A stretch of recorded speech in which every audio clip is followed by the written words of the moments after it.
कृष्णा कृष्णा हरे हरे हरे राम राम राम हरे हरे।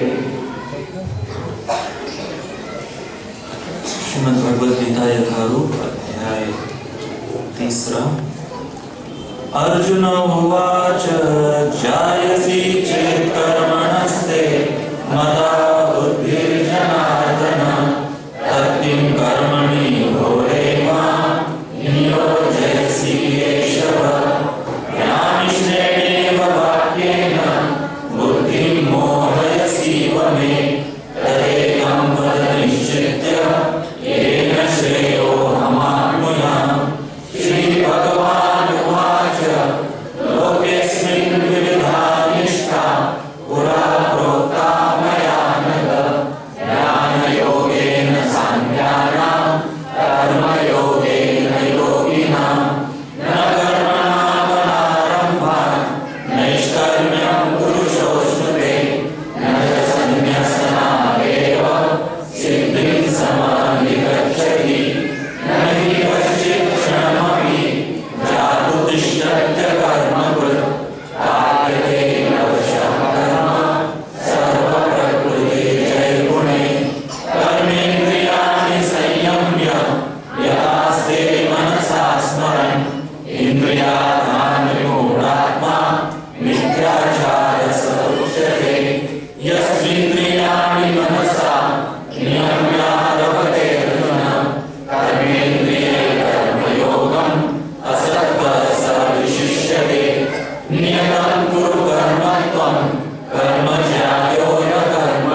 तस्य कर्तास्याम् उपहन्यामि मा प्रजा सक्ता कर्मण्य विद्वांसो यथा कुर्वन्ति भारत कुर्या विद्वांसः सक्तश्चिकीर्षु लोकसङ्ग्रहम् न बुद्धिभेदं जनयेत अज्ञानां कर्मसङ्गिनां जोषयेत् सर्वकर्माणि विद्वान् युक्तः समाचरन् प्रकृते क्रियमाणानि गुणे कर्माणि सर्वशः अहङ्कारविमूढात्मा कर्ताहमिति मन्यते तत्त्ववित्तु महाबाहो गुणकर्म विभागयो गुणागुणेषु वर्तन्त इति मत्वा न सज्जते प्रकृते गुणसम्मूढः सज्जन्ते गुणकर्मसु तान् कृत्स्नविदो मन्दान् कृत्स्नविन्न विचारयेत् मयि सर्वाणि कर्माणि सन्न्यस्यात्मचेतसा विराजीर्निर्ममो भूत्वा युद्धस्व विगतज्वर ये मे पदमिदं नित्यम् अनुतिष्ठन्ति मानवा श्रद्धावन्तो न सूयन्तो मुच्यन्ते ते विकर्मभिः ये त्वेतदभ्यसूयन्तो नानुतिष्ठन्ति मे मतम् सर्वज्ञानविमूढांसां बुद्धिनष्टान् चेतसा सदृशं चेष्टते स्वस्य प्रकृतेर्ज्ञानवानपि प्रकृतिज्ञानि भूतानि निग्रहः करिष्यति इन्द्रियस्येन्द्रियस्यार्थे रागद्वेषौ व्यवस्थितौ तयोर्मोक्षमागच्छेत् कौरवस्य परिबन्धिनो श्रेयान् स्वधर्मो विगुणः परधर्मास्वनुष्ठितात् स्वधर्मे विगुणं श्रेयः परधर्मो मयावः अर्जुन उवाच अधकेन प्रयुक्तोऽयं पापं चरति पूरुषः अनिशन्न विभाषणीय बलादेव नियोजितः श्रीभगवानुवाच काम एष क्रोध एष रजो गुणसमुद्भवः महाशनो महापाप्मा विद्धेयं निवरेणम् तुमेन प्रियते बहिः यथा दर्शो महेन च यथोलेनावृतो गर्भस्तथा तेनेदमावृतम् आवृतं ज्ञानमेतेन ज्ञानिनो नित्यवैरिणा कामरूपेण कौन्तेय दुष्पूरेणानलेन च इन्द्रियाणि मनोबुद्धिर् अस्याधिष्ठानमुच्यते एतैर्विमोहयत्येष ज्ञानमावृत्य देहिनम् तस्मात् त्वम् इन्द्रियाणार्तो नियम्य भरतर्षभ आत्मानं प्रदेह्येनं ज्ञानविज्ञाननाशनम् इन्द्रियाणि पराण्याहुः इन्द्रियेभ्यः परं मनः मनसस्तु परा बुद्धिः यो बुद्धेः परतस्तु सः एवं बुद्धेः परं बुद्ध्वा संस्तभ्यात्मानमात्मनः यदि शत्रुं महाबाहो कामरूपं दुरासदम् हरे कृष्णा कृष्णा कृष्णा हरे हरे हरे राम राम राम हरे हरे ओम तत्सदिति श्रीमद्भगवद्गीतासु ब्रह्मविद्यायां योगशास्त्रे श्रीकृष्णार्जुनसंवादे कर्मयोगो नाम द्वितीयोऽध्यायः।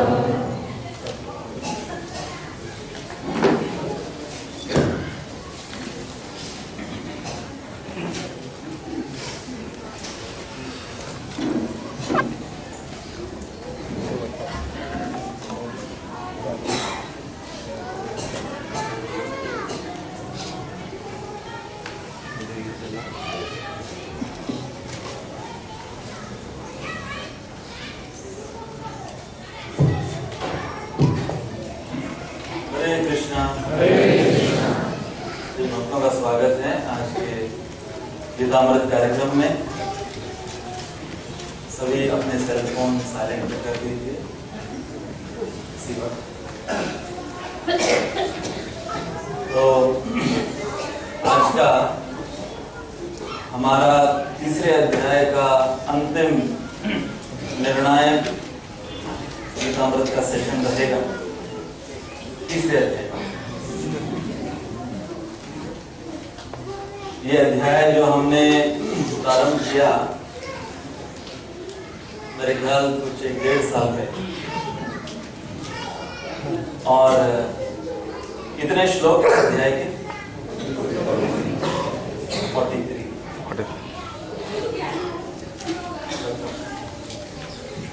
उनको भी सैलरी। तो आज का जो हमारा सेशन रहेगा उसमें हम केवल संक्षिप्त रूप में पूरे तीसरे अध्याय में भगवान ने अर्जुन को क्या शिक्षा दी, रिकैप जिसको कहते हैं, समरी। तो कई भक्त ये सुझाव दे रहे थे कि क्यों ना सबका एग्जाम लिया जाए। तो मैंने सोचा कि कलयुग है, सबसे पहले भौतिक संसार है, कलयुग है, और कलयुग की विशेषता बताई गई है, प्रायण अल्प आयुष सभ्य कला रश्मि युगे जना मंद सुमंद मतयो मंद भाग्य। ये स्मृति हमारी धीरे धीरे मंद होती है, और छुट्टियों का मौसम चल रहा है ना? छुट्टियां चल रही है स्कूल कॉलेजेस की, और आज की छुट्टी है क्रिसमस की। तो छुट्टियों के मौसम में एग्जाम वगैरह चिंता में मैं नहीं डालना चाहता था, इसलिए मैंने सोचा कि हम केवल संक्षिप्त रूप में श्रवण कर लेंगे एक सेशन में पूरा तीसरा। आज क्या रहेगा, जो हम 1.5 साल से एक पूरा तीसरा अध्याय समझने की कोशिश कर रहे हैं, आज हम कोशिश करेंगे एक सेशन में पूरा तीसरा।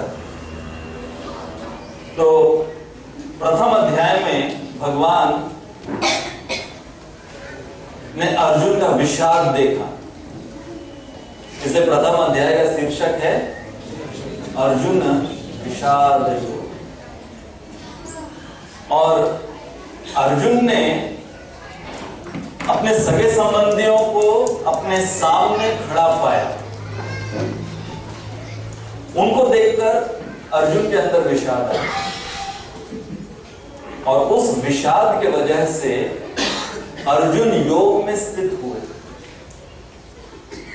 तो प्रथम अध्याय ये दर्शा रहा है कि यदि इस भौतिक संसार में हम विषाद में भी क्यों न चले जाएं, अर्जुन की तरह, जब दुविधामन स्थिति होती है हमारे ही सगे संबंधियों के साथ हमें युद्ध करना है। आप प्रश्न पूछ रहे होंगे कि भाई आप कौन से सगे संबंधियों की बात कर रहे हैं? हमारे हृदय के अनर्थ, हमारे हृदय में ही दुश्शासन, दुर्योधन, कर्ण, ये सब विराजमान हैं, और ये हमारे संगी बने हुए हैं, हमारे रिश्तेदार बने हुए हैं। तो हमें इनका आमना सामना इनके साथ हर क्षण होता है। तो हमारे लिए कुरुक्षेत्र की रणभूमि हर क्षण है मौजूद। तो विषाद, इसलिए दुविधामन स्थिति की वजह से जीव विषाद में जाता है, और विषाद यदि भगवान श्री कृष्ण के निरीक्षण में हो तब वो योग में परिणत होता है, नहीं तो केवल विषाद रह जाए। तो क्योंकि अर्जुन ने अपने रथ की बागडोर भगवान श्री कृष्ण को दे रखी थी, इसलिए अर्जुन के लिए जो सबसे अनुकूल स्थिति थी, प्रतिकूल में सबसे अनुकूल स्थिति अर्जुन की बन गई कि विषाद के साथ योग, भगवान का योग मिला अर्जुन। तो यह है प्रथम अध्याय, और हमारे जीवन की शुरुआत भी भगवत गीता के इसी प्रथम अध्याय की श्रृंखला से शुरू होती है। तो हमारा जीवन और भगवत गीता जिस श्रृंखला में बढ़ती है उसी प्रकार से हमारा जीवन भी है। अब दूसरे अध्याय में भगवान ने अर्जुन को संक्षिप्त रूप में पूरे भगवत गीता का जो निचोड़ है वो देने का प्रयास किया। इसे श्री प्रभुपाद ने दूसरे अध्याय का शीर्षक दिया है कंटेंट्स ऑफ गीता समराइज्ड, अर्थात पूरे भगवत गीता का समन्वय उस दूसरे अध्याय में। क्योंकि भगवान इस अपेक्षा में थे कि अर्जुन ने ये जो विषाद व्यक्त किया है कि मुझे अपने रिश्तेदारों को मारना चाहिए कि नहीं, तो भगवान ने सोचा कि कुछ श्लोकों से मैं अर्जुन के इस शंका का निवारण कर दूंगा और फिर अर्जुन गांडी उठाकर युद्ध करना प्रारंभ कर देंगे। भगवान कोई पावर पॉइंट बनाकर नहीं लाए थे पूरे 18 अध्याय का। तब फिर अर्जुन ने धीरे धीरे जो भगवान के मुख से वाणी सुनी, जो अर्जुन ने आज तक कभी सुनी नहीं थी, इस प्रकार का ज्ञान भगवान के मुखारविंद से अर्जुन ने आज तक कभी सुना नहीं था। तो अर्जुन के मन में और जानने की जिज्ञासा होने लगी और इस और जानने की उत्कंठा जिज्ञासा के वजह से दूसरा अध्याय बढ़ते बढ़ते तीसरे अध्याय तक पहुंचा,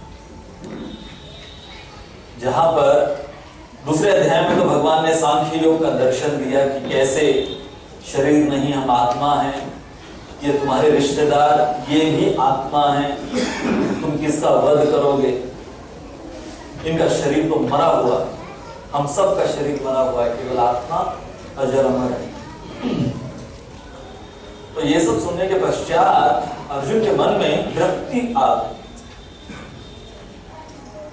क्योंकि जब हमें ये बोल दे कोई, जैसे महाराज एक उनका एक प्रसंग बता रहे थे, न्यूयॉर्क की रथ यात्रा में वो क्वेश्चन आंसर बूथ में बैठे हुए थे। जगन्नाथ जी की रथ यात्रा जहां संपन्न हुई, बड़ा पंडाल लगाया हुआ था और वहां क्वेश्चन आंसर बूथ, तो कोई भी आकर कोई भी प्रश्न पूछ सकता।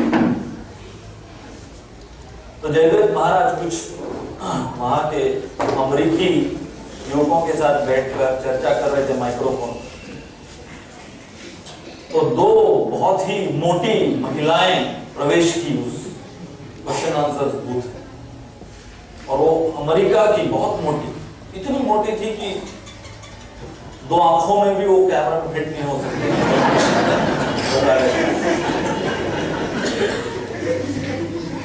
तो उन्होंने प्रवेश किया कुछ प्रश्न पूछने के लिए, देखो क्वेश्चन आंसर बूथ है, और जैसे ही प्रवेश किया तो जयदेव महाराज माइक्रोफोन पर इनको कुछ भगवत गीता के बारे में बता रहे। तो उन्होंने माइक्रोफोन पर एक लाइन कह दी, so we are not this body.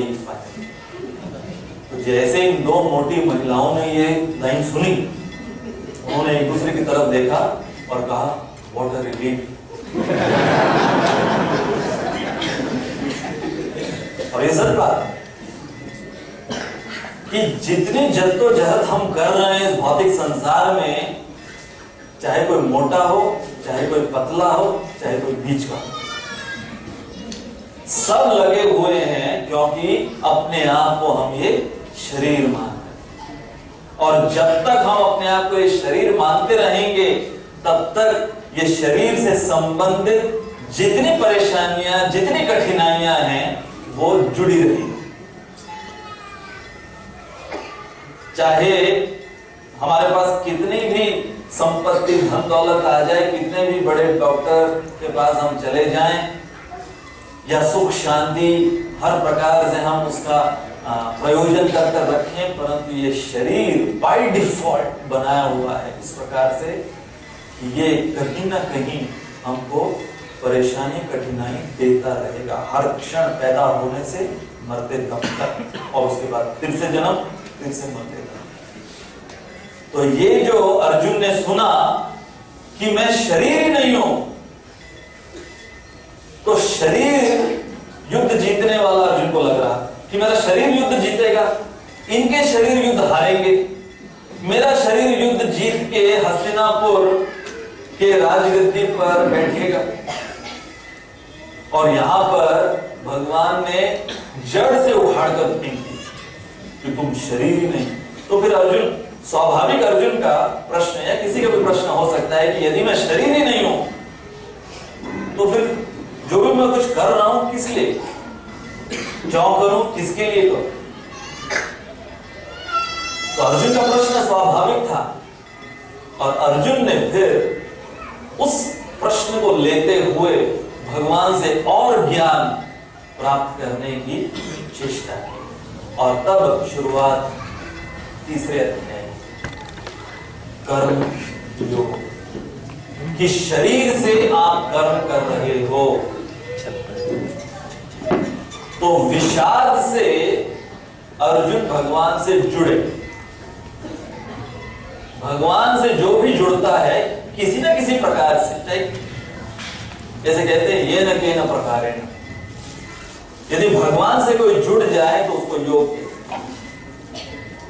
तो प्रथम अध्याय में विषाद से, अब तीसरे अध्याय में भगवान ने तीसरे अध्याय का शीर्षक कर्म योग।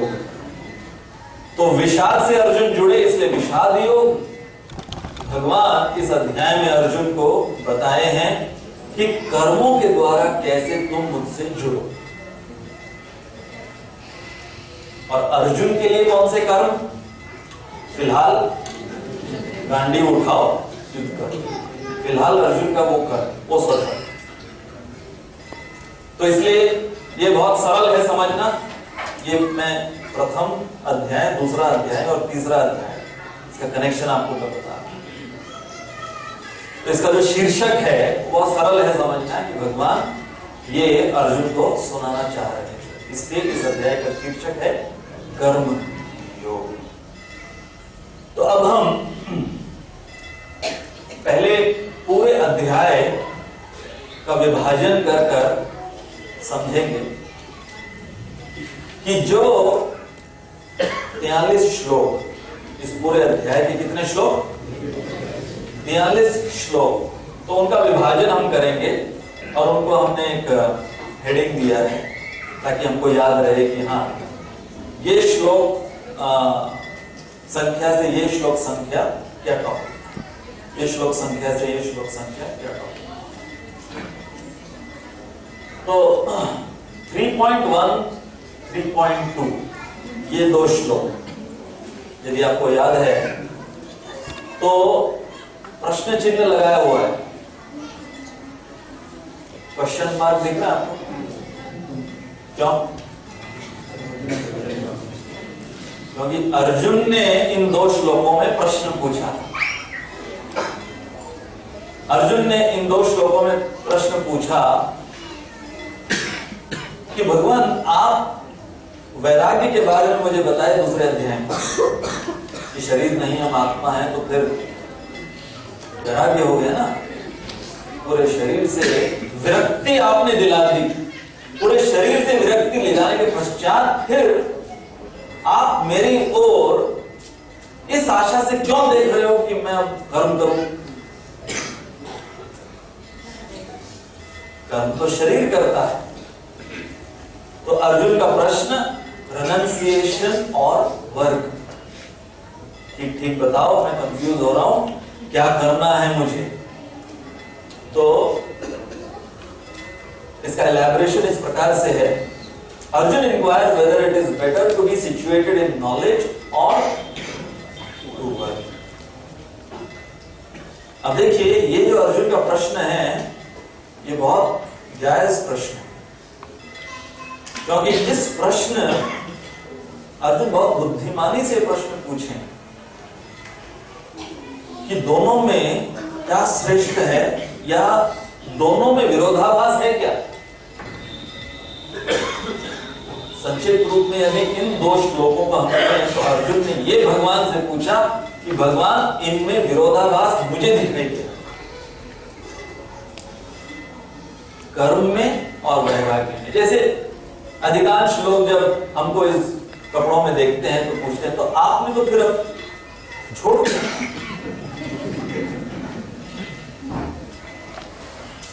मतलब कुछ नहीं ना, तो क्या?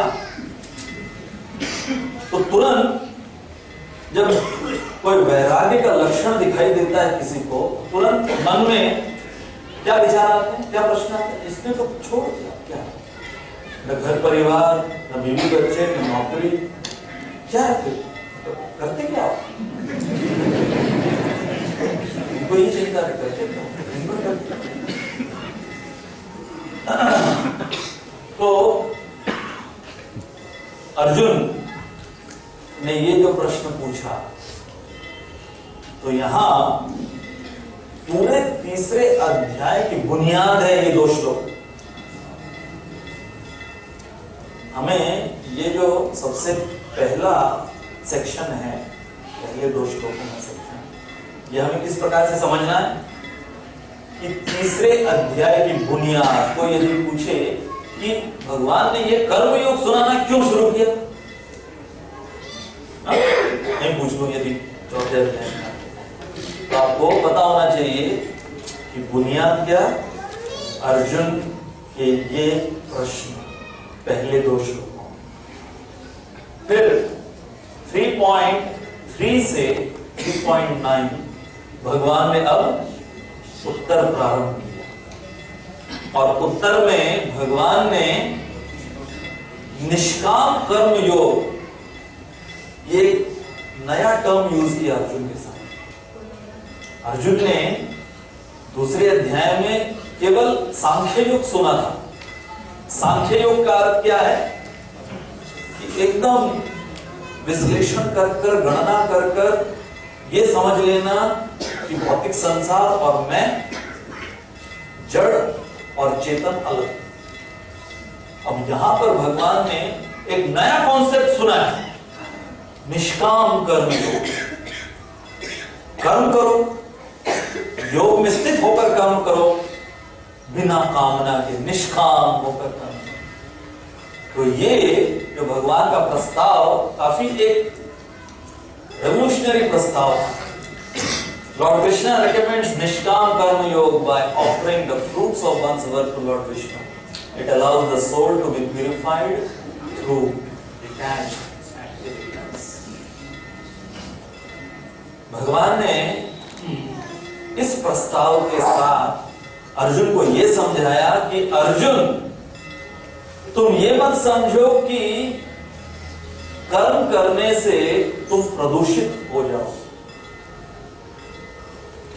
अर्जुन यही कह रहे थे कि मैं प्रदूषित चेतना में युद्ध कर रहा हूं, कि मुझे एक साम्राज्य चाहिए, उसके लिए मैं अपने रिश्तेदारों को मार रहा हूं, और उनको मैं मार दूंगा तो उनकी जो स्त्रियां विधवा हो जाएंगी वो प्रदूषित हो जाएंगी, मेरे प्रदूषित इस विचार की वजह से वो प्रदूषित हो जाएंगी, तो फिर वर्ण संकर उत्पन्न होगा।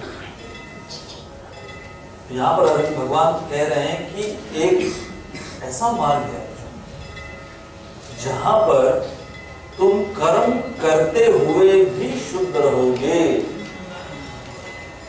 एक ऐसा मार्ग है जहां पर वो कर्म तुम्हें प्रदूषित नहीं कर पाए। कौन सा? निष्काम कर्म मार्ग है, निष्काम कर्म। तो 3.3 से 3.9 भगवान ने निष्काम कर्म योग की व्याख्या अर्जुन को।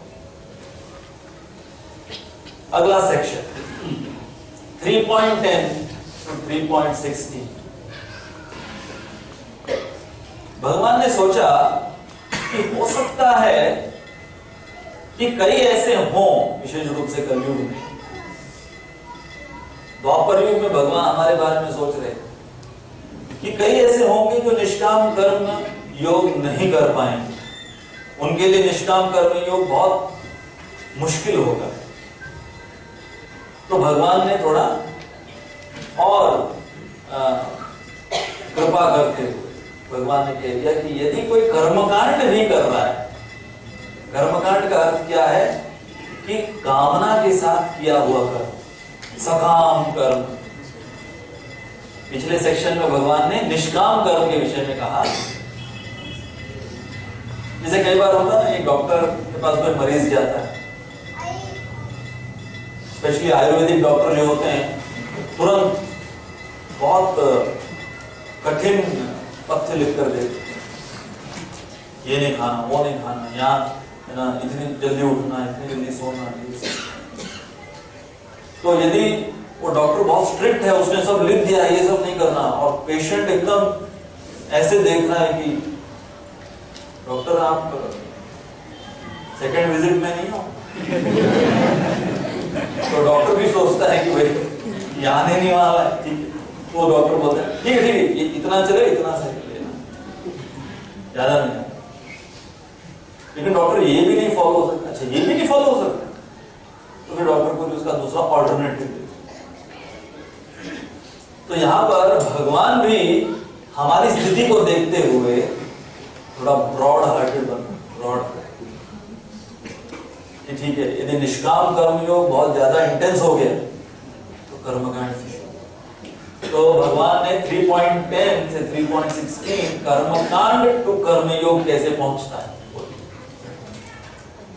हालांकि अर्जुन तो ऑलरेडी भगवान के शुद्ध भक्त हैं, परंतु अर्जुन कर्मकांडियों के बिहाफ पर, उनकी ओर से अर्जुन इस प्रकार से पेश आ रहे थे कि भगवान ने अब कर्मकांड से कर्मयोग तक कोई कैसे पहुंच सकता है। कर्मकांड का अर्थ है कि जैसे देवी देवताओं की लोग पूजा करते हैं, और वो पूजा कामना के साथ होती, चाहे वो कोई उनका व्रत हो, श्रावण मास हो, चाहे नवरात्र हो, कि हाँ भाई ये मिल जाए, वो मिल जाए, सब कुछ ठीक रहे, कोई गड़बड़ ना हो, उसको कहते हैं सकामना, सकाम से, कामना से किया हुआ कर्म। तो इसमें भगवान कहते हैं if one cannot perform detached beautiful work, then it is better to follow the कर्मकांड section of the Vedas and gradually rise to perform कर्म योग। तो कोई व्यक्ति नहीं कह सकता, चाहे वो देवताओं का उपासक भी क्यों ना हो, वो नहीं कह सकता कि भगवत गीता मेरे लिए नहीं है। भगवान ने किसी को भी अपने दायरे से बाहर जाने का मौका नहीं दिया है। और यहां पर एक और महत्वपूर्ण बात है कि कई बार लोग निष्काम कर्म योग नहीं पालन कर सकते, तो वो नास्तिक बन जाते। तो यहां भगवान नास्तिकवाद और निष्काम कर्म योग के बीच में एक नया कॉन्सेप्ट दे रहे हैं कि ठीक है, तुम नास्तिक मत बनो, कम से कम वहां से शुरुआत करो कामना के साथ, परंतु इस वैदिक स्कूल में भर्ती होकर रहो,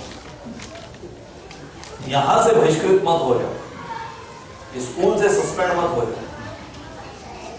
तो ये भगवान का विचार 3.10 से 3.6। अब 3.17 से 3.35 भगवान ने जो थोड़े बहुत निष्काम कर पाएंगे,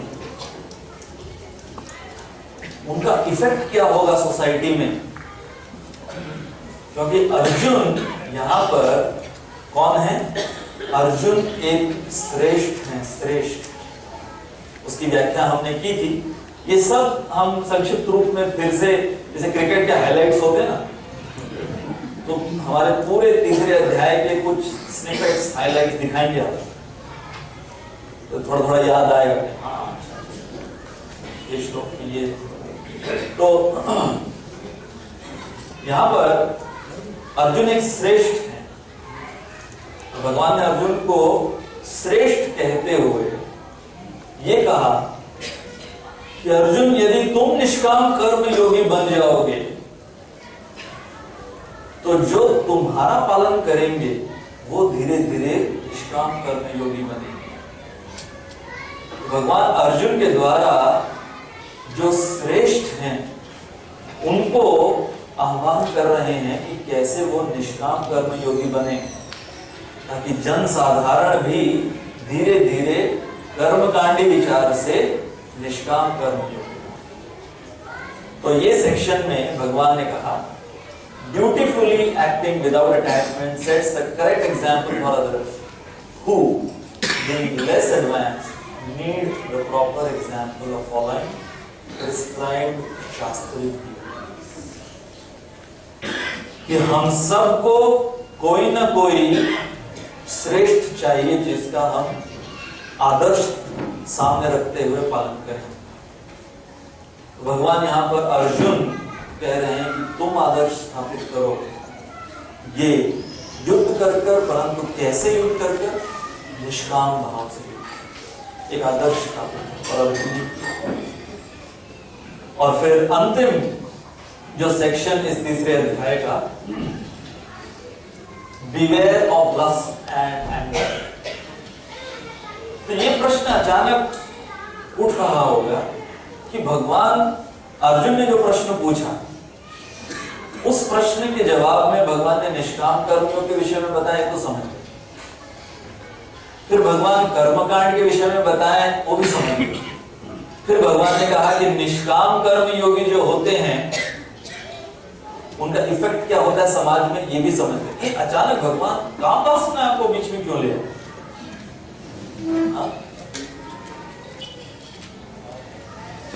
भगवान ये जो लास्ट सेक्शन है, ये लास्ट सेक्शन भगवान ने क्यों शुरू किया?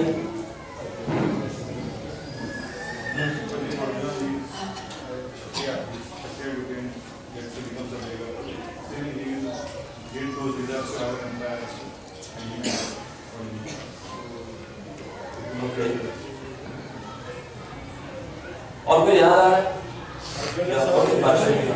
अर्जुन ने सवाल किया था। अर्जुन ने सवाल किया था। अर्जुन ने क्या सवाल किया था? अथकेन प्रयुक्तोऽयं पापं जरति भूषः। अर्जुन का सवाल यह था कि मैं यदि निष्काम कर्म योग भी करने जाऊं तो पता नहीं मेरे अंदर एक कौन सी बलवान शक्ति है जो मुझे पाप करने के लिए प्रेरित करती है कई बार। तो वो शक्ति कौन सी है? निष्काम कर्म तो बहुत दूर की बात अर्जुन पूछ रहे हैं, मुझे तो पाप करने के लिए कोई शक्ति प्रेरित करती रहती। तो ये जो प्रश्न अर्जुन ने पूछा, यहां पर ये सेक्शन जो है, ये पूरा सेक्शन हमारे आचार्य बलदेव विद्याभूषण बताते हैं, ये पूरा सेक्शन है लस्ट और एंगर के विषय में भगवान ने बताया। काम एष क्रोध एष रजोगुण समुद्भव। और ये 36 से 43 भगवान इसमें बता रहे हैं कि जो मैंने निष्काम कर्म के बारे में बताया, जो मैंने कर्मकांड के विषय में बताया, उन सब में बाधा कौन डाल सकता है? काम क्रोध। तो कनेक्शन क्या है? ये लास्ट सेक्शन कि जो प्रिंसिपल्स भगवान ने बताए, उन प्रिंसिपल्स को फॉलो करने में जो बाधाएं आएंगी, वो उन बाधाओं का विवरण भी भगवान ने दिया। और अर्जुन ने जो प्रश्न पूछा उसको भी अपने जवाब से उसको कनेक्ट करते हुए भगवान ने पूरा ये जो तीसरा अध्याय है इस प्रकार से संपन्न किया। तो अब हम एक पूरा ओवरव्यू, अभी शॉर्ट रिकैप एक एक जो हेड्स उसका, अब थोड़े से अलग लैंग्वेज में मैंने इसको प्रस्तुत किया है कि जो जो सेक्शंस हमने अभी लिए, कितने सेक्शंस हुए? 5 श्लोकों के विभाजन के अनुसार इस तीसरे अध्याय के 5 सेक्शंस हैं। तो 5 सेक्शंस में याद रखने के लिए 3.1 से 3.2 में हाईएस्ट इंटेलिजेंस, ये हमें समझ में आता है। अर्जुन ये बुद्धि का स्तर इतना ऊंचा है, हम इसको एक एक करके डिस्कस करेंगे अभी ताकि फिर हमको याद रहे। क्यों highest intelligence? Highest intelligence means that intelligence which knows to choose between two right things. Lower intelligence means that intelligence which knows to choose between right and wrong. But Arjuna is considered to be one having highest or topmost intelligence because he knows to choose between two right things. फिर 3.3 से 3.9 भगवान ने art of balancing का seminar दिया। 3.1 से 3.2 highest intelligence क्या होता है ये समझने। उसके पश्चात नेक्स्ट सेक्शन में 3.3 से 3.9 पाथ ऑफ मॉडरेशन, जो कि सबसे महत्वपूर्ण चीज है समझने के लिए। पूरी भगवद गीता का निचोड़ क्या है?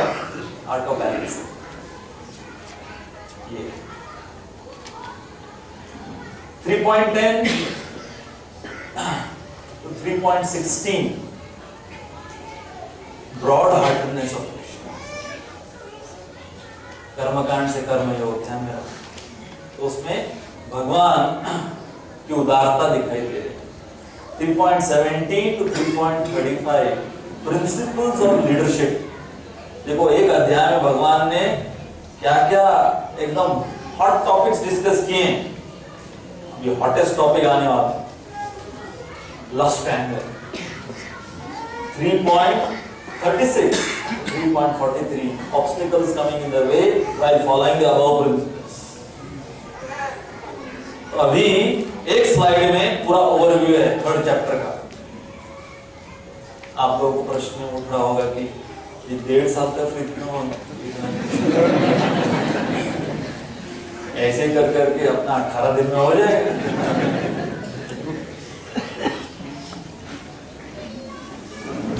तो ये है पूरे चैप्टर 3 का ओवरव्यू।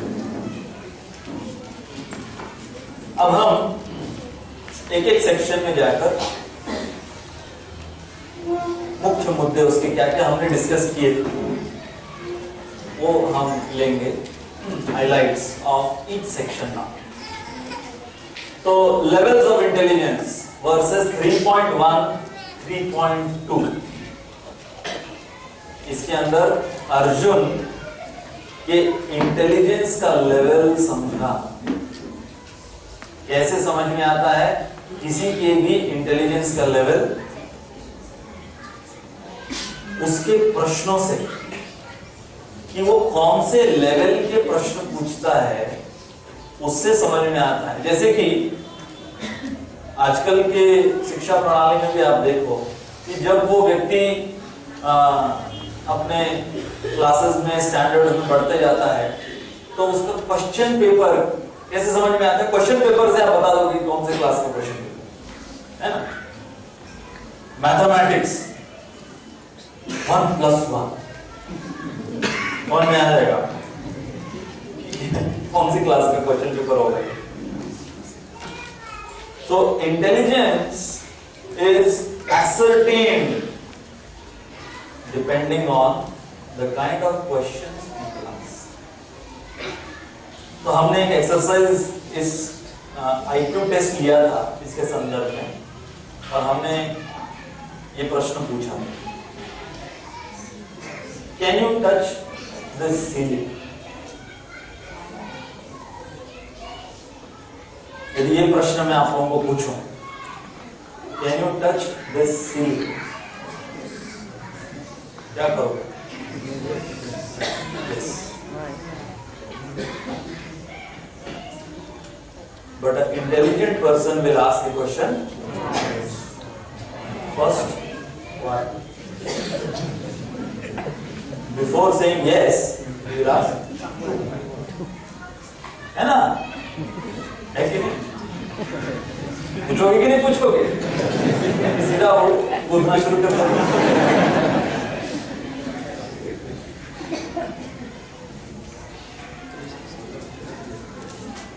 अब इसके पश्चात हमने एक और प्रश्न आपके सामने प्रस्तुत। ये कैसा प्रश्न लग रहा है? Would you like to earn ₹10 crore in a week?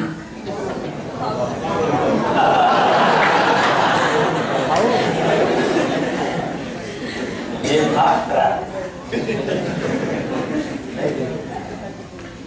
कितना हम स्वाभाविक स्पॉन्टेनियसली बोल रहे हैं। एक हफ्ते में 10 कैसे तुरंत बिना सोचे समझे कैसे।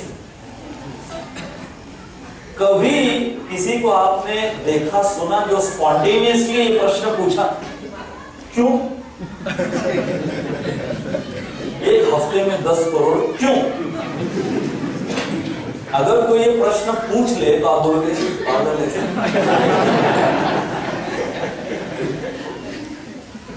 But according to Bhagavad Gita, he is most intelligent.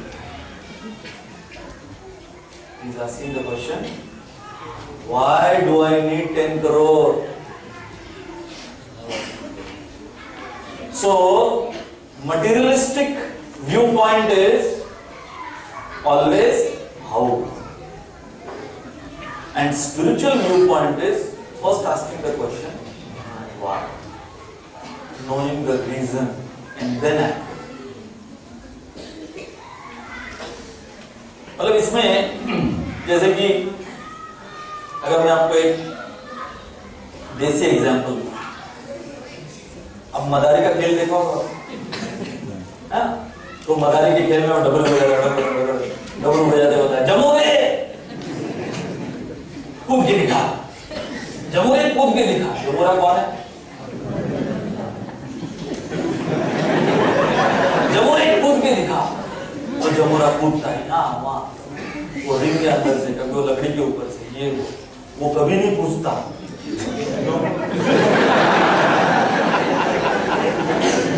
Jamora भी कूदता है चुप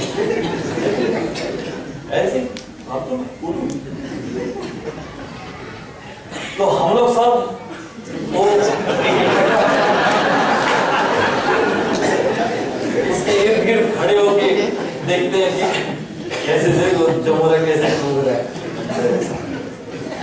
और जब हमको बोला जाता है कूद बेटे कूद, 8 से 9 कूद, 8 से 5 कूद ऑफिस, बिना प्रश्न पूछे कूदते फांदते रहते। तो सब जमोरे हैं। जब तक हम ये प्रश्न नहीं पूछते कि क्यों कूदना है, तब तक हम लोग सब कौन है? और मदारी कौन है? प्रकृति गड़गड़ गड़गड़ डमरू बजाकर हमको जमुरा बनाए। थोड़े प्रश्न और ले लेते हैं। Can you come home for a party?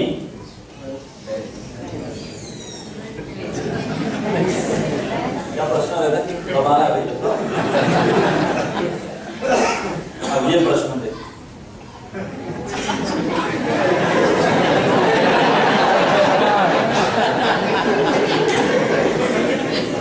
can you come to temple for chanting, that too in the morning? जाओगे तेरे को अचानक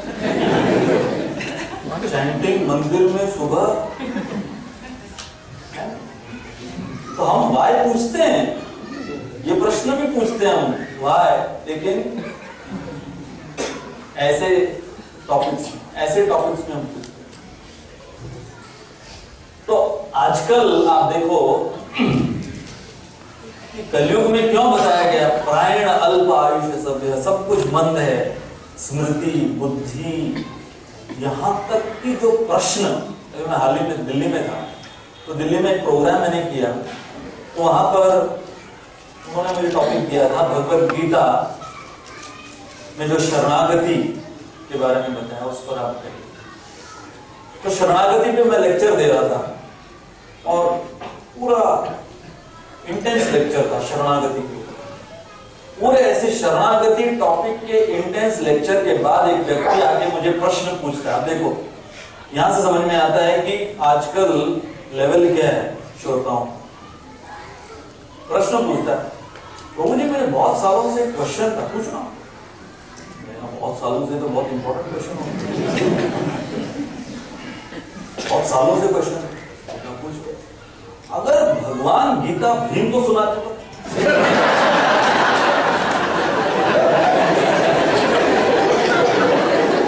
अब इसको कहते हैं क्या लेवल है, देखो शरणागति का पूरा लेक्चर सुनने के बाद उसका कोई प्रश्न नहीं पता नहीं समझ में आया कि नहीं। उसके बाद उसका प्रश्न कि भगवत गीता यदि भीम को सुनाते तो क्या होता। मैंने कहा जो भी होता तो वैसे का वैसा ही रहता।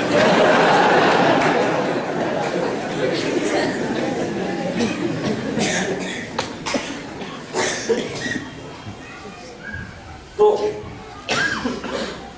मुझे याद है एक बार हमारा सुबह का संडे का भागवतम क्लास चल रहा था। एक व्यक्ति ने कहा आदमी और इंसान में क्या अंतर है।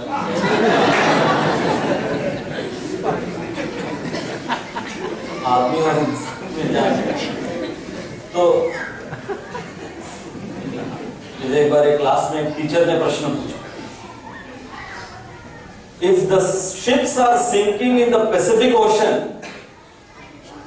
and the frogs are croaking in the well and potatoes are 5 rupees kilo, what is my age?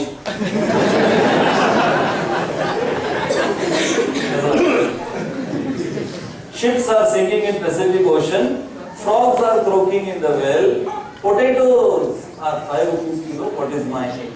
तो एक बच्चा खड़ा हो, मैडम your age is 32। तो उसने उत्तर भी दे दिया। वो बहुत खुश हो गए, उसका एज 32 था वास्तव में। Very nice, how do you know? बोलता है my sister is 16 years old and she is half mad।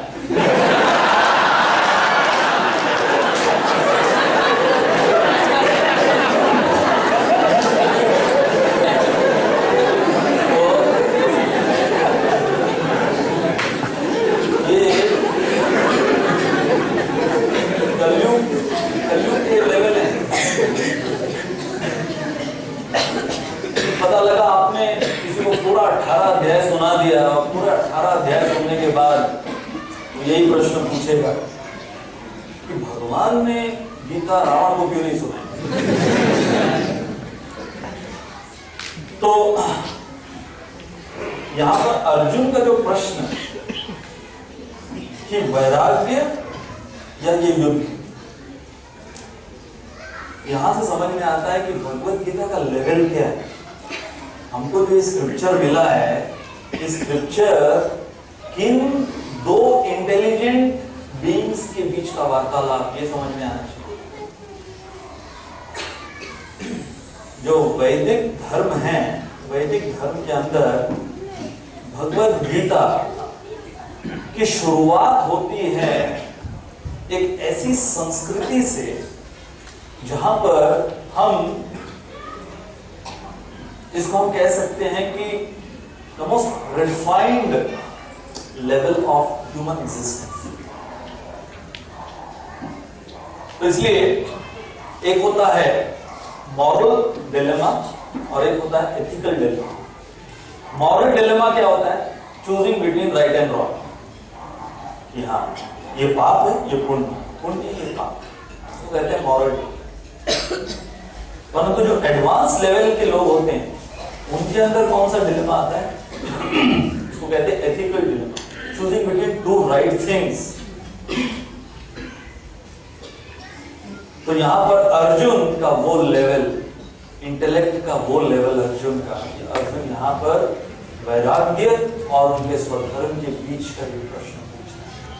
तो यहां से समझ में आना चाहिए कि यदि प्रश्न पूछने वाला व्यक्ति कितना इंटेलिजेंट है तो उत्तर देने वाले व्यक्ति कितने इंटेलिजेंट होंगे। ये फर्स्ट सेक्शन में समझ में आ रहा है, तीसरा अध्याय चल रहा है। तो हमने इस सेक्शन में डिस्क्राइब किया था कि जानलेवा बीमारी सबसे बड़ी कौन सी है आजकल? एड्स। क्या फुल फॉर्म है? हाँ, परंतु यहां पर इससे भी जानलेवा बीमारी, उसका फुल फॉर्म क्या है? Acquired intelligence deficiency. कि जहां पर इंटेलिजेंस की डेफिशिएंसी हो रही है, और वो सबसे भयावह चीज, क्योंकि वो डेफिशिएंट होने की वजह से जो मन है उसको कंट्रोल में करने के लिए कोई नहीं, और मन अनकंट्रोल है तो फिर इंद्रियां अनियंत्रित तो सब जगह पाप ही पाप। तो वास्तविक बीमारी कौन सी है? एड्स का असली फुल फॉर्म क्या है? Intelligence is getting deficient. तो इसलिए हमारे टेक्निकल टर्म्स हैं ये, एक होता है इंटेलेक्चुअल इंटेलिजेंस या आईक्यू जिसको बोलते हैं, फिर इमोशनल इंटेलिजेंस, और एक है स्पिरिचुअल इंटेलिजेंस। तो हमारे प्रश्नों से हमें समझ में आ जाए कि जैसे जानवर जो हैं, जानवर वो जानते हैं कि क्या करना है, उनको पता है सुबह उठते ही खाना है, सोना है, मैथुन करना है, अपनी रक्षा करना, उनको पता है क्या करना है। मनुष्य जब उसको, उस जीव को मनुष्य योनि दी जाती है, तो मनुष्य उसको कैसे करना है ना? मनुष्य की शुरुआत कैसे होती है कि वही चार चीज उसको कैसे करना है, और सबसे उत्तम श्रेणी का मनुष्य कौन है, क्यों करना है। So animals know what to do, human beings they begin to know how to do, but the highest level of intellectual human beings are why do we live? That question when one starts asking, then he is considered to be advanced human being. And he is asking the question, why I should eat, why I should sleep, why I should do anything in this world. इसको कहते हैं spiritual intelligence या spiritual quotient. अब next section, भगवान ने art of balancing का seminar दिया। कौन से वर्सेस से? 3.3 से 3.9, पाथ ऑफ मॉडरेशन। तो बैलेंसिंग, यहां पर बैलेंसिंग का अर्थ क्या होता है कि जहां पर आप दो ऑपोजिट्स को देखो उसमें आपको बैलेंस करना है। Balancing always means to balance between two extremes. तो यहां पर एक्टिव वर्क अर्जुन का प्रश्न था, तो अर्जुन को समझ में नहीं आ रहा था कि एक्टिव वर्क के साथ कोई व्यक्ति डिटैच्ड कैसे रह सकता। तो भगवान ने उसका निष्काम कर्म योग बताया कि जब तुम उन कर्मों को मेरे लिए करोगे या उसके फल की इच्छा न करते हुए करोगे तो कर्म भी होगा और तुम उसमें आसक्त भी नहीं। तो इसको कहते हैं आर्ट ऑफ बैलेंसिंग। इसलिए भगवत गीता का निचोड़ है कि न तो कोई चीज को आपको अधिक में करना है, न कोई चीज को बहुत कम में करना है, उसको संतुलित तरीके से करना है। अपना कौन सा श्लोक? Not to sleep too much, युक्ताहार विहारस्य युक्त कर्म चेष्टा, कि हर चीज, चाहे आहार हो, चाहे निद्रा हो, चाहे मनोरंजन, जो भी कुछ हो, भगवत गीता का सिद्धांत है बैलेंस, संतुलित तरीके से। तो इसमें मैं सोच रहा था कि अर्जुन और कृष्ण, इन्होंने सेम वर्ड्स यूज किए, परंतु जैसे कि बैलेंस अप्रोच क्या कहते हैं कि वही काम परंतु दृष्टिकोण उसका बदल दो तो आप बैलेंस पाथ पर आ जाए। तो अर्जुन और कृष्ण के समान शब्द कौन से? ये शब्द। अर्जुन ने भी ये दो शब्द इस्तेमाल किए, भाग लो। भगवान कृष्ण ने भी ये दो शब्द इस्तेमाल किए। दोनों में अंतर क्या है? अर्जुन जो बोल रहे थे भाग लो, मतलब रणभूमि से भाग लो, और भगवान भी यही बोल रहे हैं। पूरी गीता में भगवान क्या बोल रहे हैं? अर्जुन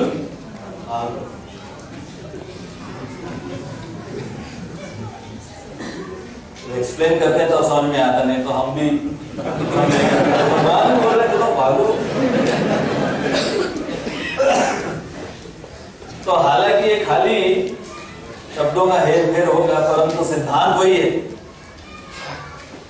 अर्जुन उन्हीं शब्दों को अलग तरीके से या गलत तरीके से प्रस्तुत कर रहे थे और भगवान ने उन्हीं शब्दों को ऐसे तरीके से प्रस्तुत किया जो कि बिल्कुल विपरीत, वही दो शब्द हैं, अर्थ बिल्कुल विपरीत, रनअवे ऑपोजिट।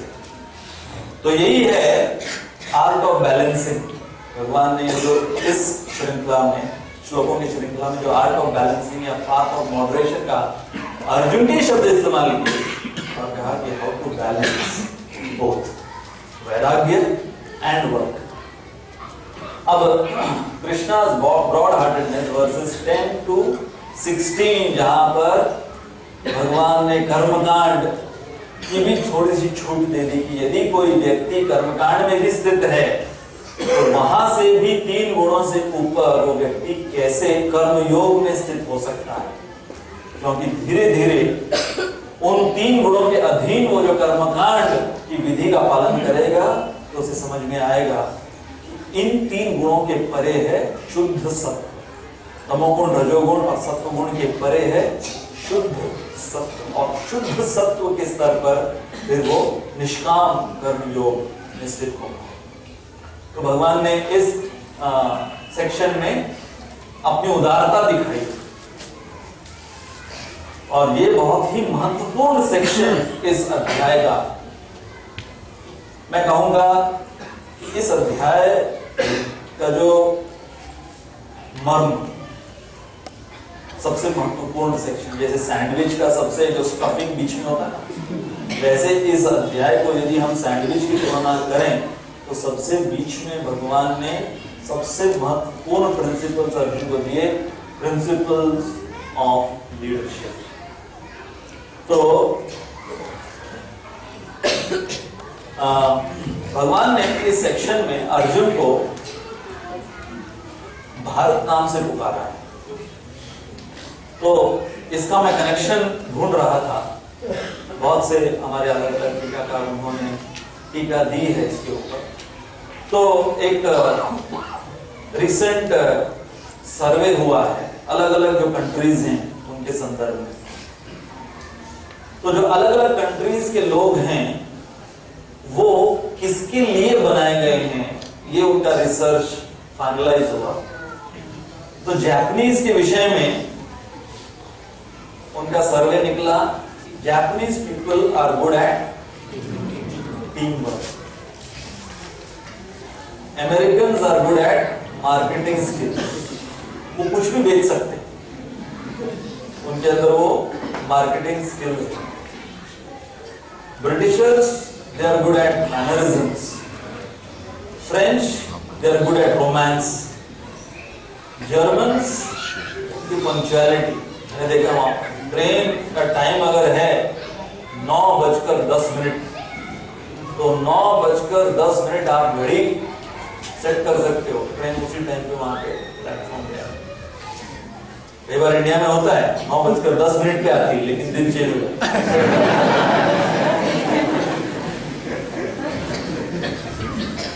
चाइनीज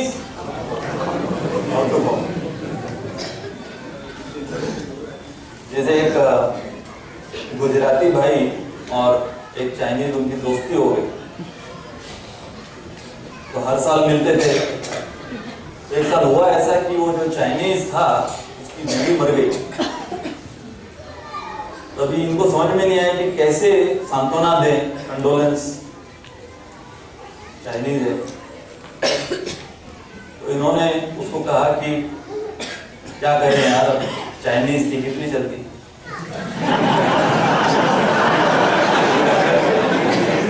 बुरा मत चाहते से बोलते ना,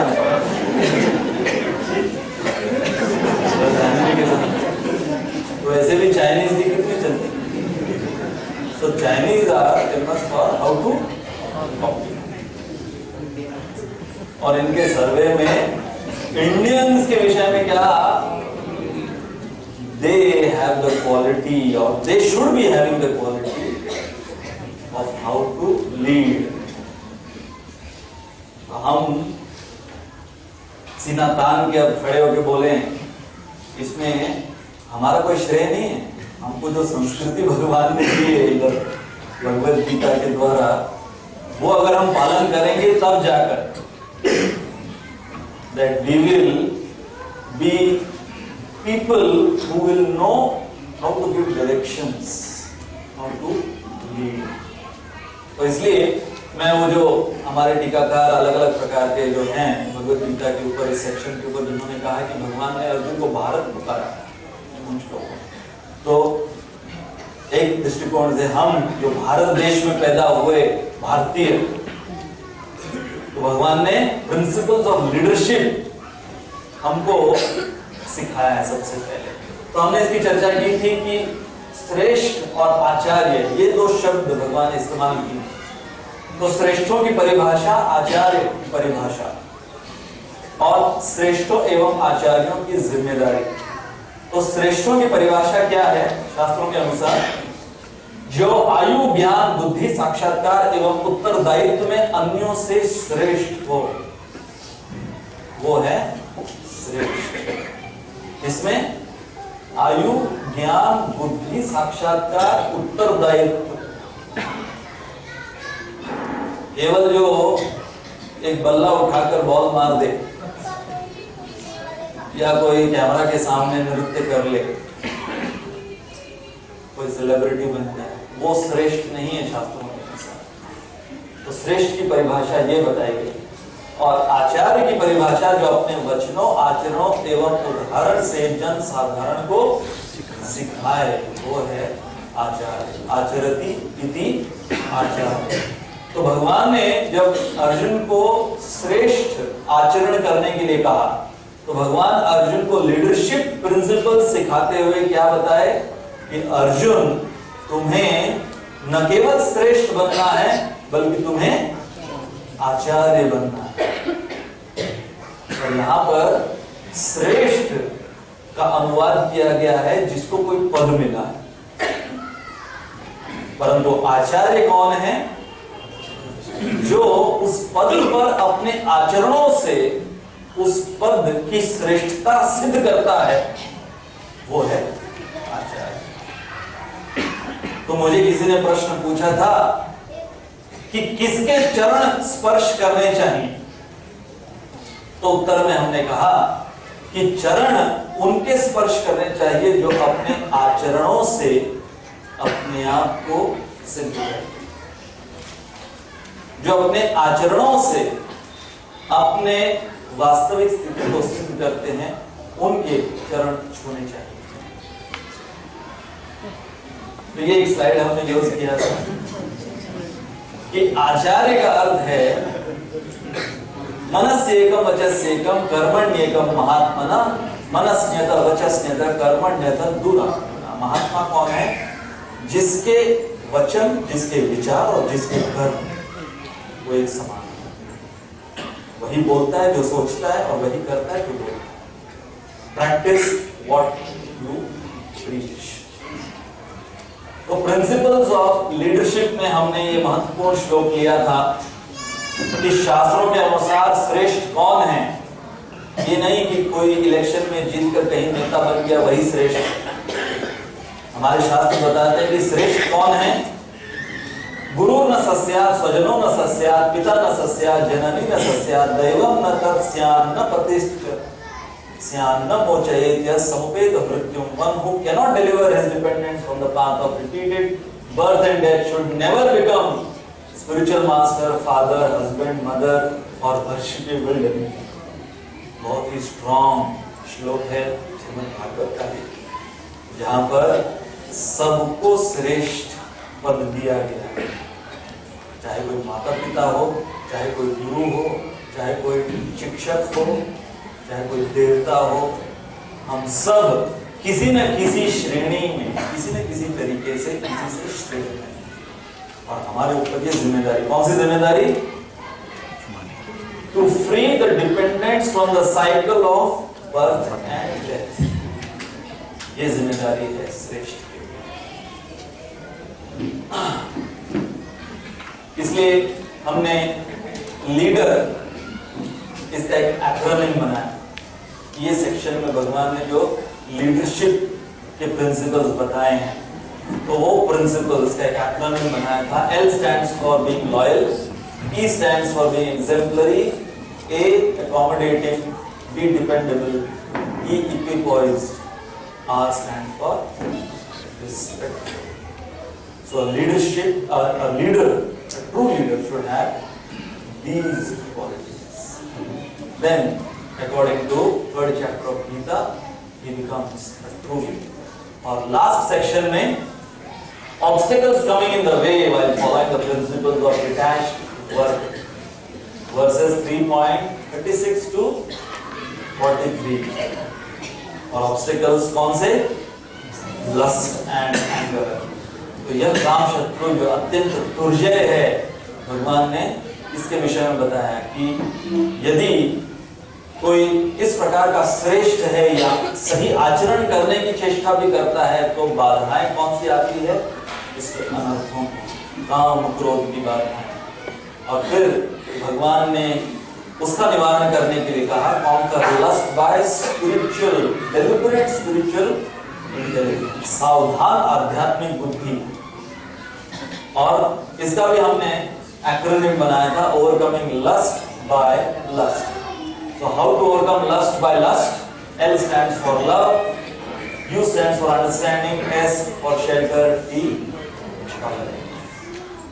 और आपको यदि याद है, इस सेक्शन में हमने श्रीमद् भागवत का ही भगवान श्री कृष्ण का कहा गया एक बहुत ही होप गिविंग वर्स लिया था, जिसमें भगवान कहते हैं, My dear Uddhav, if my devotee who has not fully conquered his senses may be harassed by lusty desires, but because of his unflinching love and devotion for me, he will never be defeated by lust ever.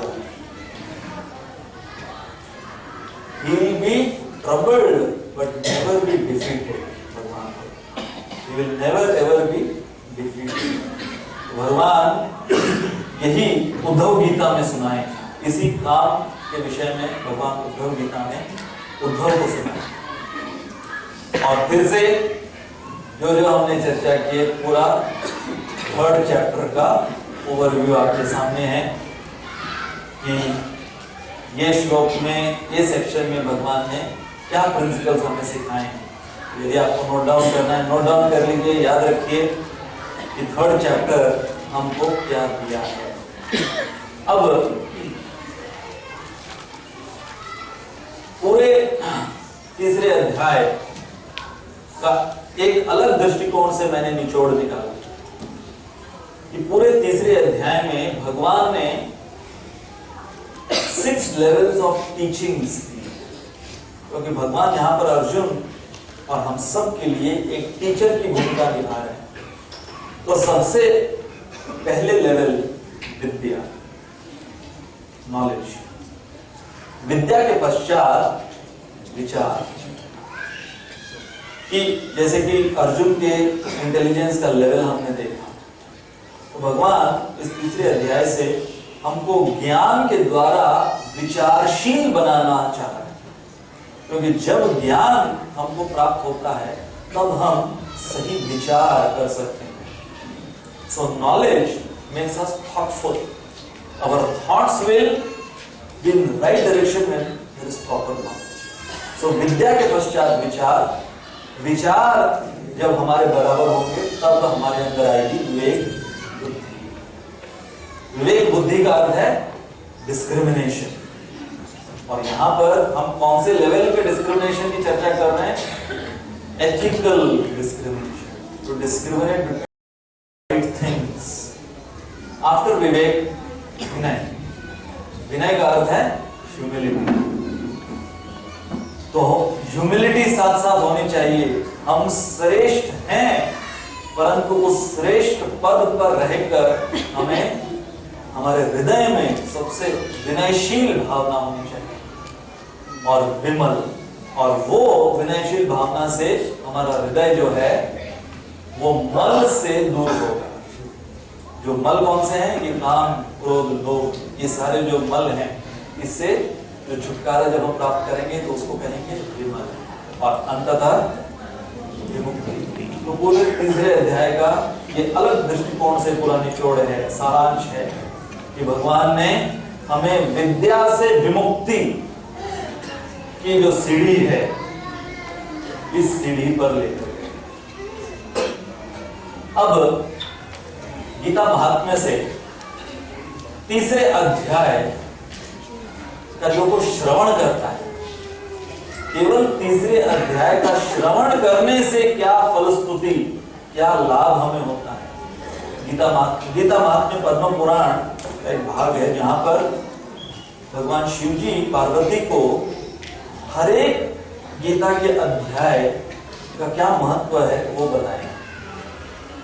तो तीसरे अध्याय की कथा इस प्रकार से है कि एक ब्राह्मण था, जड़ नाम, और ये ब्राह्मण पैदा हुआ था एक बहुत ही शुद्ध ब्राह्मण परिवार में, परंतु कुसंगति के वजह से ये ब्राह्मण ये पाप में लग गया। जैसे अजामिल, वैसे ही ये जड़ ब्राह्मण ये पाप में लग गया, अलग अलग प्रकार के पाप करने लगा।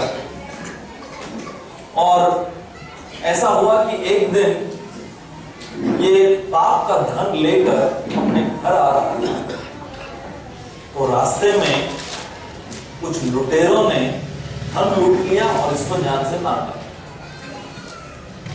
तो जब इस ब्राह्मण को जान से मार डाला, तो क्योंकि इसने इतने पाप किए थे, तो मरते समय केवल वो अपने पाप कृत्यों को ही याद करते करते मर गया। तो उसको भूत की योनि मिली, वो भूत बन गया। अब इसके घर का इनका जो पुत्र था वो प्रतीक्षा कर रहा था कि पिताजी कब आएंगे, कब आएंगे। पिताजी आए नहीं, तो ढूंढने के लिए इनका पुत्र निकल पड़ा और उस जगह पर पहुंचा जहां पर इनके पिता की मृत्यु या कत्ल हुआ। तो वहां पर एक व्यक्ति ने कहा कि भाई ये ऐसे ऐसे तुम्हारे जो पिता, इनको लुटेरे ने जान से मार डाला इसी पेड़ के नीचे। तो वो विलाप करने लगा पुत्र, और उसको फिर इस व्यक्ति ने कहा, ज्ञानी व्यक्ति था, उसने कहा कि तुम्हारा जो पिता है वो भूत बन गया है। तो वो बेटा अब वहीं से उसने गया जाने का सोचा कि गया जाकर मैं वहां पर पिंडदान करता हूं और इस भूत की योनि से मेरे पिता को मुक्त कराता हूं। तो अगले दिन वो गया के लिए निकलने वाला था, और उस शाम वो उस पेड़ के नीचे ही उसने आराम किया, और उसने देखा कि उस पेड़ के नीचे कुछ पन्ने पड़े हुए थे। तो उसने पन्ने उठाए, वो पन्ने थे भगवद गीता का तीसरा अध्याय, बस उतना ही, तीसरा अध्याय।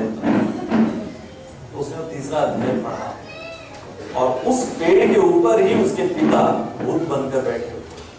तो जैसे ही ये तीसरा अध्याय ये जड़ ब्राह्मण जो भूत बन चुके थे इनके पुत्र ने पढ़ा, तो तुरंत उनको एक वैकुंठ वासी का रूप प्राप्त हुआ। उन्होंने उस भूत की योनि में उस पेड़ पर बैठे बैठे अपने पुत्र द्वारा वो उसका पाठ जब सुना तीसरे अध्याय का, तो वो भूत की योनि से मुक्त होकर एक वैकुंठवासी बने। और फिर उन्होंने अपने पुत्र को धन्यवाद दिया और पुत्र को कहा कि अभी तुम्हें गया जाने की जरूरत नहीं है, क्योंकि गया से 100 गुना ज्यादा जो प्रभाव या इफेक्ट, परिणाम मुझे मिलना था वो मुझे मिल गया है केवल भगवद गीता के तीसरे अध्याय का पाठ करने से। और फिर उन्होंने लिस्ट दे दी कि और कौन कौन से पूर्वज नर्क में बैठे हुए हैं हमारे परिवार में, थोड़ा उनके लिए भी ये पाठ आप करो। तो फिर वो घर गए और भगवान श्री कृष्ण के अर्च विग्रह के सामने उन्होंने एकदम टारगेटेड ऑडियंस के लिए, और ऑडियंस कहाँ थे उनके, सब यमलोक में थे, तो एक एक कर कर वहां से उनकी छुटकारा उनका होने लगा। जैसे ही एक तीसरा अध्याय उनके एक पूर्वज के लिए उन्होंने उसका पाठ किया, तो वहां से वैकुंठवासी बनकर वो वैकुंठ के लिए चले गए। तो यमराज जी देख रहे थे कि अचानक यहाँ पर स्ट्रेंथ कम हो रही है, क्या कारण है, गायब कहाँ हो रहे। तो पता लगा कि पृथ्वी पर कोई वहां से ये प्रयोजन कर रहा है।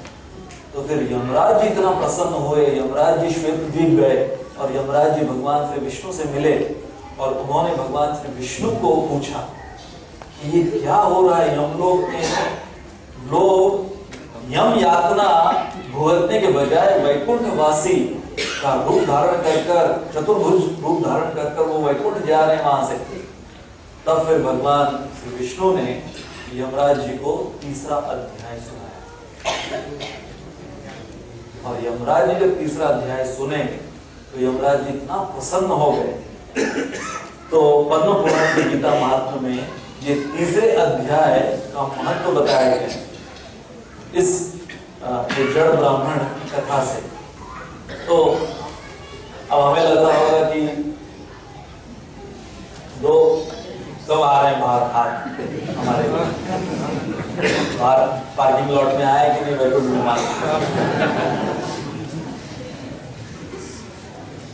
तो पहले हम समझ लें कि benefits of hearing third chapter, freedom from two things, sinful life and ghostly existence, जो जड़ ब्राह्मण की कथा है।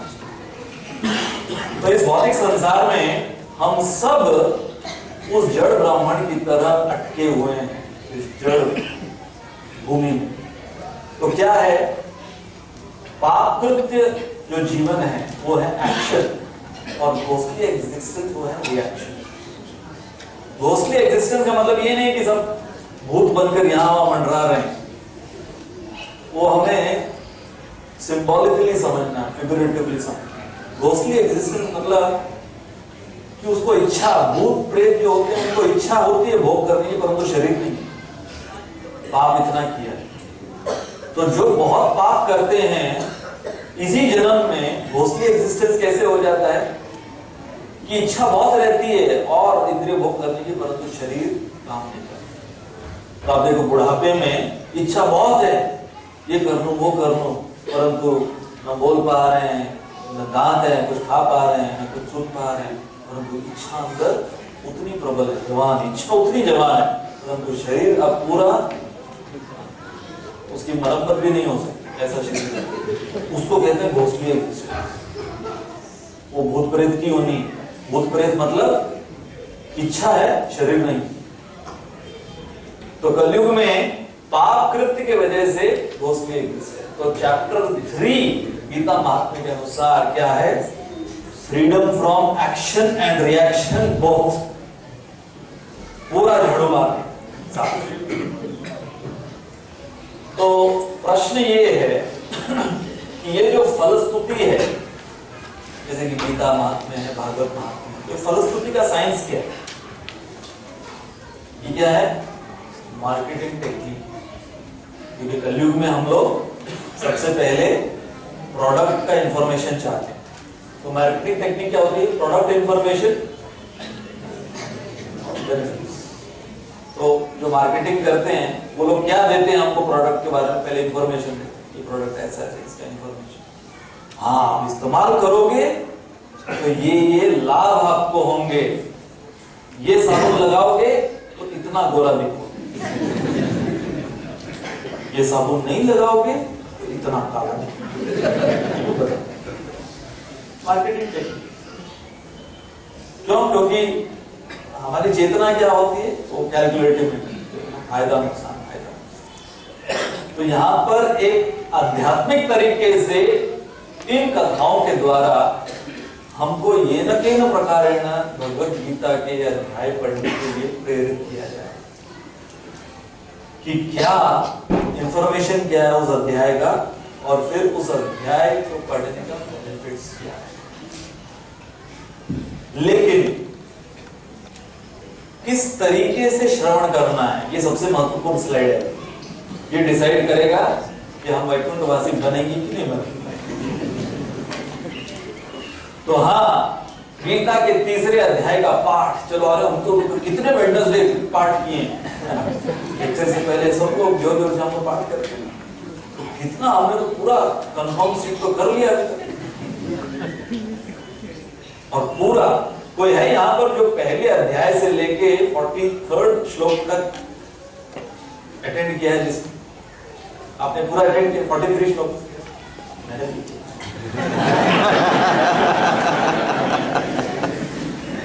तो हम बोलेंगे कि अरे भाई मैंने तो पूरा 43 जितना सब पॉइंट्स निकाल के सब उसका डाइसेक्ट किया हुआ श्लोक सब देखा, मैंने सुना है। परंतु यहाँ पर हमको बताया जा रहा है कि 4 प्रकार के श्रवण होते हैं, उनमें से हमने यदि ये कोर्स पूरा नहीं किया है ये श्रवण का, तो फिर अभी दिल्ली दूर है या वैकुंठ दूर है। सबसे पहला टाइप हियरिंग, इसको कहते हैं इंसिडेंटल हियरिंग। इंसिडेंटल हियरिंग मतलब चलते चलते हमने कुछ सुन लिया, ऐसे कोई रास्ते से गुजर रहा था, प्यास लगी, अरे देखा यहाँ पे कूलर है, पानी है, आ गया पानी पीने के लिए, यहाँ पे खड़ा हो गया बाहर, क्या चल रहा है, इतने लोग बैठे हुए, क्या चल रहा है, सुन लिया उसने। तो भगवत गीता में भगवान कहते हैं विरक्ति के विषय में दूसरे उसको कहते हैं इंसिडेंटल हियरिंग, पानी पी के चला जाता। तो कई बार हमारा हियरिंग इस प्रकार का हियरिंग होता है, कलयुग में अधिकांश इंसिडेंटल हियरिंग होता है कि हम लोग अगर प्रवचन में बैठे भी हैं तो हमारा मन कहीं कूलर में, कहीं वो प्रसादम हॉल में, कहीं लॉन में, गाय के पास, कहीं बाहर, यहाँ वहां घूम रहे हैं। और बीच बीच में जब जागृत अवस्था में यहाँ पर देखते हैं कुछ चल रहा है, स्लाइड है ना, अलग अलग रंगों में, कोई यारो यहाँ से आ रहा है, वहां से आ रहा है, कोई वीडियो चालू होता है, तो फिर अरे ये बताया भागवत का श्लोक है, लेकिन गीता सुना रहे थे भागवत शुरुआत तो गीता की श्लोक से की, भागवत याद हो, उसको बोलते हैं इंसिडेंटल। जैसे कि श्रीमद् भागवत में भी प्रथम स्कंद में आप देखो, शुकदेव गोस्वामी या प्रभुपाद के तात्पर्य में रासलीला के बारे में, फर्स्ट कैंटो में रासलीला के बारे में थोड़ा सा कुछ बता दे, उसको कहते हैं इंसिडेंटल हियरिंग। दूसरे टाइप की हियरिंग है पर्पसफुल हियरिंग। अब हम ठान के आए हैं, जैसे किताब भी हम खोलते हैं, जैसे कई बार हमारी रीडिंग कैसे होती है, पूरे बुक शेल्फ में कौन सी एक किताब अच्छी दिख रही, कवर पेज को जिसका अच्छा है वो निकाल लेते हैं, फिर थोड़ा यहाँ वहां पन्ने पलटते हैं, कौन सा अच्छा चित्र अच्छा दिख रहा है, इसके बगल में क्या लिखा है पढ़ लेते। लेकिन पर्पसफुल हियरिंग क्या है, जब हम क्रोनोलॉजिकली पढ़ते हैं, एक मन में ठान कर कि मुझे भगवत गीता का प्रथम अध्याय, दूसरा अध्याय, तीसरा अध्याय इस प्रकार से मुझे पढ़ना है, उसको बोलते हैं पर्पसफुल हियरिंग। इसके ऊपर का जो लेवल है हियरिंग का, उसको बोलते हैं मेडिटेटिव हियरिंग, कि जो हमने श्रवण किया है उस पर मनन करना, कि हमने गीता का तीसरा अध्याय 1.5 साल तक श्रवण किया, अब जाकर उस पर मनन करना कि कितने सेक्शंस आज मैंने सुने, कितने महान सेक्शन, एक एक सेक्शन में भगवान ने क्या बताया, क्यों बताया, सबसे इंपॉर्टेंट क्यों बताया। और सबसे हाईएस्ट लेवल ऑफ हियरिंग जो हमको वैकुंठ वास दिलाएगा वो है एप्लीकेटिव। एप्लीकेटिव हियरिंग मतलब हमने जो ध्यान से श्रवण किया, उस पे मनन किया और उसको अपने जीवन में उतारना, एप्लीकेशन। जब उसको हम अपने जीवन में उतारते हैं तो उसको कहते हैं एप्लीकेटिव। और जब इस प्रकार का श्रवण हम करेंगे, चाहे गीता का कोई भी अध्याय हो, तब जाकर जो फलस्तुति बताई है वो फलस्तुति वो फलोन्मुख होगी तब जाकर। और इसलिए ये जो हम गीता के तीसरे अध्याय का महात्म्य बताए हैं, ये सब का निचोड़ यही है, हरे कृष्णा कृष्णा कृष्णा हरे हरे, हरे राम राम राम हरे हरे। तो अब चौथा अध्याय हम प्रारंभ करेंगे अगले साल। घबराइए मत, अगला साल अगले हफ्ते शुरू होने वाला है। तो 1 जनवरी देखो क्या सेटिंग हुई है कि 1 जनवरी से 4th चैप्टर, 1 जनवरी 2014 से हमारा 4th चैप्टर शुरू होने वाला है। और 4th चैप्टर का शीर्षक है ट्रांसेंडेंटल नॉलेज।